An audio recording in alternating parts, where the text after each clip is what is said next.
Mira from CBEA 25501P. When we talk about TIN or abbreviated as tax identification number, it is a 9-digit number used by the Internal Revenue Services or the IRS. TIN is likely used on claiming benefits from the service of government. Also, when we talk about further information about TIN, it is a way for the individual taxpayer to be identified. Other than that, we have different types of TINs such as Social Security Number or the SSN. Second is the Employer Identification Number or the EIN. Third, Individual Taxpayer Identification Number or the ITIN. Fourth is the Taxpayer Identification Number for the pending U.S. adoptions or the ATIN. And lastly, Preparer Taxpayer Identification Number or PTIN. TIN is a mandatory for anyone or everyone, since this is all about filing annual tax returns with the IRS or the Internal Revenue Service. So the purpose of TIN is about tracking a taxpayer, and this is commonly used by the agency to track the taxpayers.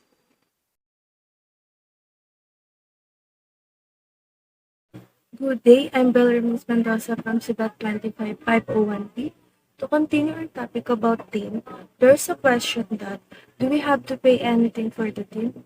Initially, the taxpayer is only required to pay his or her registration fee for once and then followed by an annual fee of 500 pesos.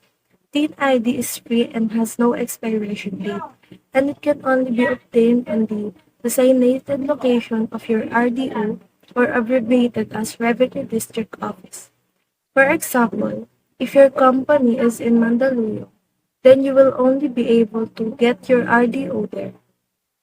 And for the last question, can a taxpayer have more than one TIN? A person can only have one TIN. It cannot be more than 2, 3, or 4. Only TIN per person, and it cannot be used by anyone else or passed on to anyone. Why? Because TIN is used to identify the taxpayer, and it is solely used for the person alone.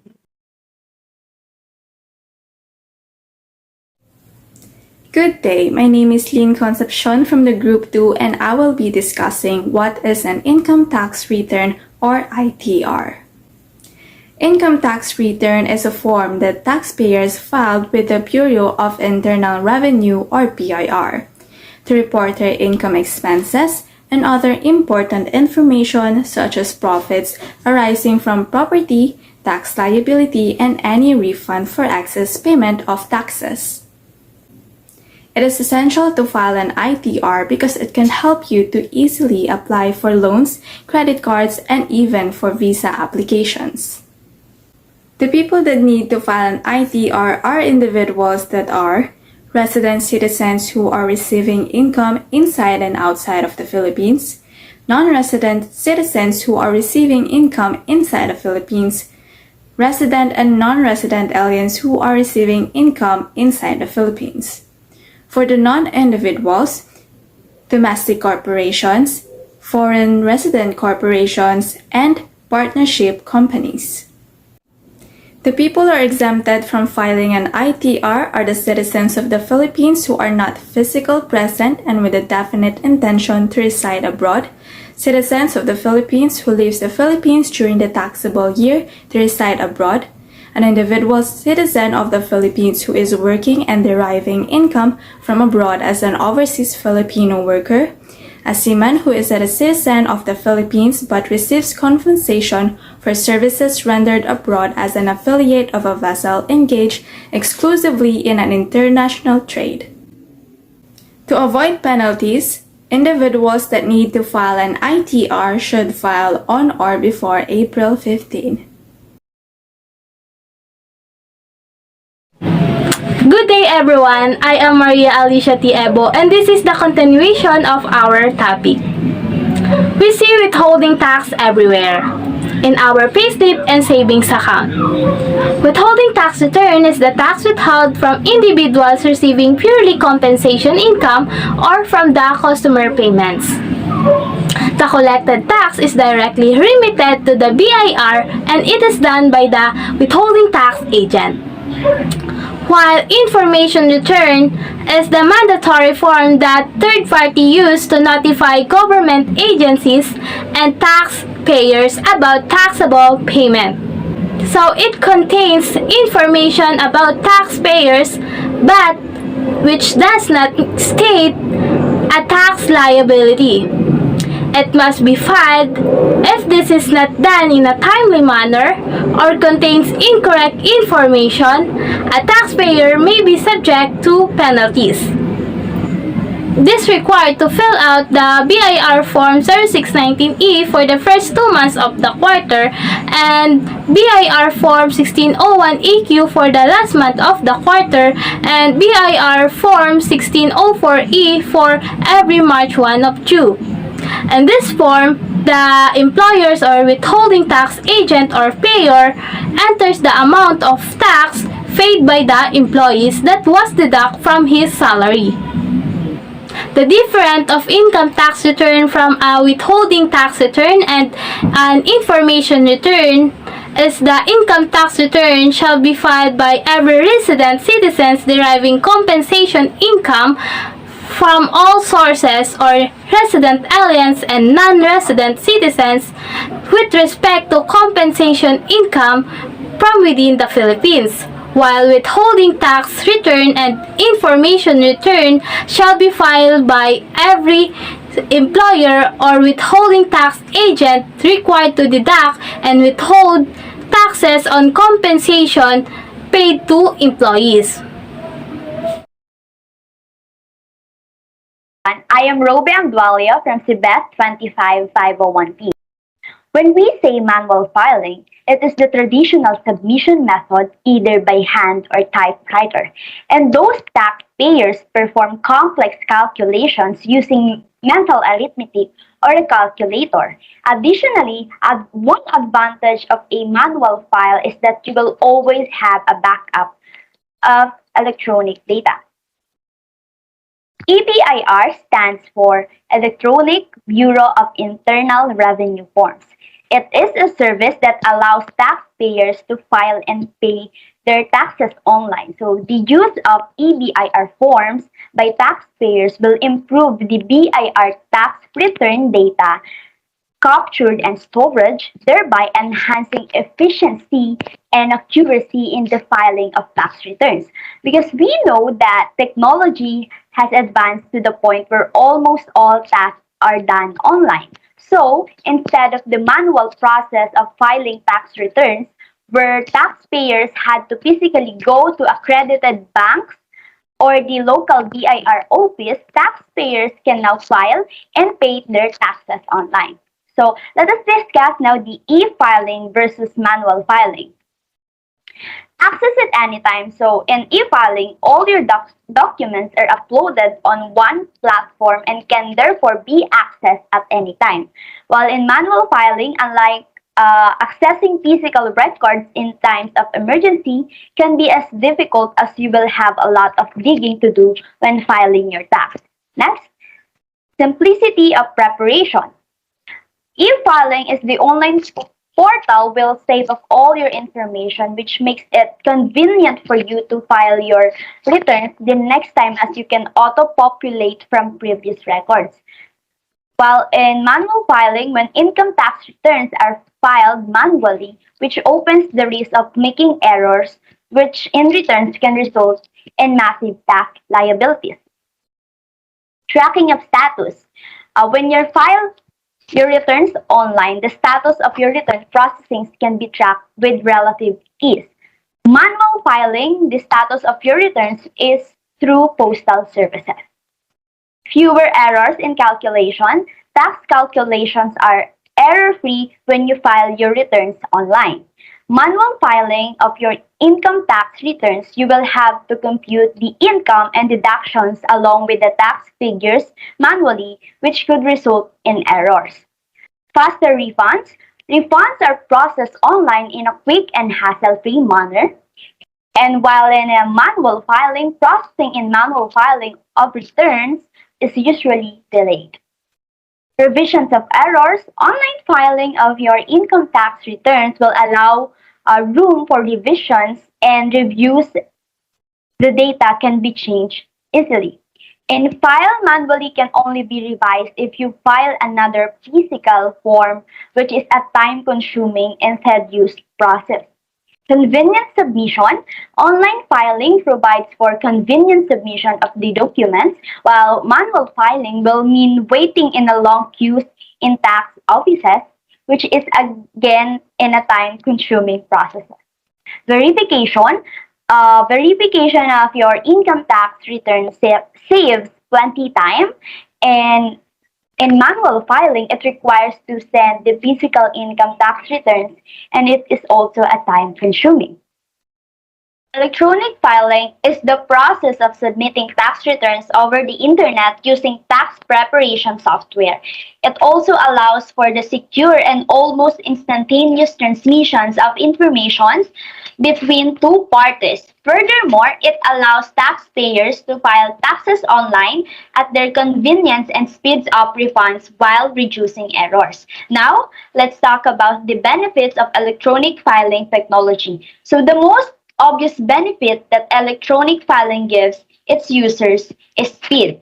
Whether you are preparing a tax return or gathering the documents necessary to incorporate a company, the process can be tortuously slow. So, second is accuracy. So, electronic filing helps reduce the risk of these mistakes by using prompts and document wizards to guide its users through the process.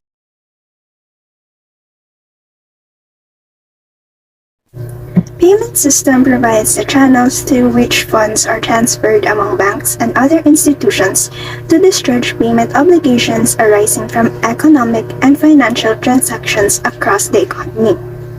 Meaning that itong implementation ng monetary policy and smooth functioning of money and capital markets sa isang bansa. So masasabi nating efficient yung ating payment system if secure, reliable, and it reduces the cost of exchanging goods and services. Para ma-achieve natin yung effectiveness and efficiency na yon, nagkaroon tayo ng Republic Act number 11127 or yung tinatawag na National Payment Systems Act or NPSA, which provides a comprehensive legal and regulatory framework na sinusuportahan yung objectives of maintaining a payment system that is necessary to control systemic risk and providing an environment conducive to the sustainable growth of the economy. So, yung NPSA, it mandates the PSP to oversee payment system dito sa Philippines, and it exercises supervisory and regulatory powers para ma-ensure yung stability and effectiveness of monetary and financial system. Taxpayers are not mandated to use e-filing because BIR still accepts manual filing. Kaya nga lang, it has limitations. So manual filing is only advisable for senior citizens, person with disabilities, or due to technical errors of EFPS or yung electronic filing and payment system at ng eBIR website. So BIR encourages the use of digital platform, kaya they advise all taxpayers to file using either eBIR or EFPS para mas maging efficient yung pag-file ng tax returns. However, of course, depende pa rin po sa ating mga taxpayers kung anong mode of filing yung gugustuhin po nila gawin. Electronic filing versus payment system. So with e-filing software, it reduces number of errors, which allows yung checking of tax and accounting report to be automatically computed and documented. So dahil dito, yung processing of data is considered to be more accurate and it is in compliance with the standard of e-filing. While in payment system, it is cost-saving due to more efficient and accurate payment processing, quicker, improved access to data and reporting, flexibility, and safety with making payments.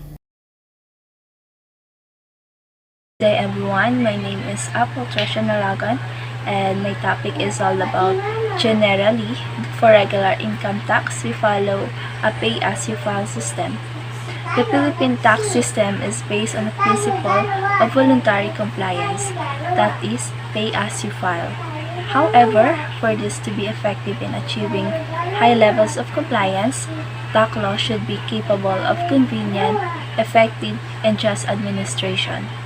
The tax system should be as simple as possible, clear, concise, and capable of enforcement, and convenience as to time and manner of how taxes are assessed, collected, and complied with. Yes, return filed without payment of tax or interest won't be treated as defective. Finance Bill 2016 proposed that a return should not be considered defective even if self-assessment tax or interest is not paid before filing. It is the amount that taxpayers owes in taxes. Taxpayers who have filed no payment income tax returns are not qualified to use the online eBIR forms as specified in Revenue Regulations number 6/2014 and 5/2015.